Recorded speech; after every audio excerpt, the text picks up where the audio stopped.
The 2017 harvest season not shy of some issues. Matt Hutcheson of Seed Consultants talks about some of the problems farmers are having as they try to get the corn and soybeans in. As we look back across the harvest season, it has been challenging. One thing we're running into with corn is delayed dry down or very slow dry down.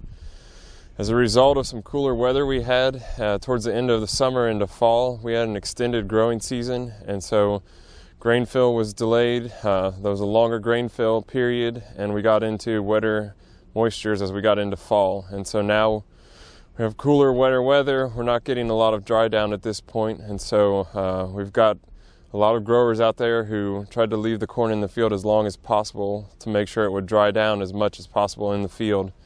But at this point, it's not drying down very fast, and it's not going to dry down much more. It's time to get out there and get that corn out of the field before we start to see issues.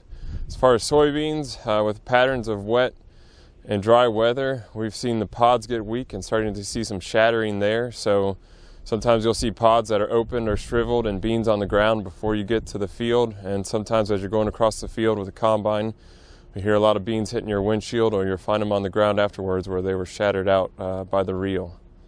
As far as corn yields are concerned, we are hearing variable yields, but more often than not seems positive.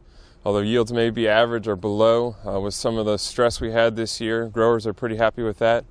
And there are some growers out there this year who didn't receive quite as much rain and didn't have the drowned out areas and extreme weather events who are at average or better than above average. And some areas say they've had some of the best yields they've had on their farm. So all in all, variable in corn, but overall positive, even in our more stressed areas. As far as soybeans are concerned, pretty variable there, a little bit more of a mixed bag. You hear yields anywhere from pretty far below average to average or slightly above, but in the most part a little bit disappointing there. With some of the stress we've had this year, though, it's understandable to have a little bit lower soybean yields at average or below averages in some areas.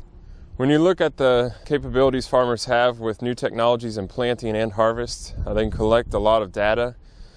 And that's very important, especially if it's accurate data where we have calibrated combines and we know that our planting records are accurate. That can be very useful in making decisions going forward. Farmers have some of the most important data now in terms of what performs well on their fields and what parts of the fields may be different.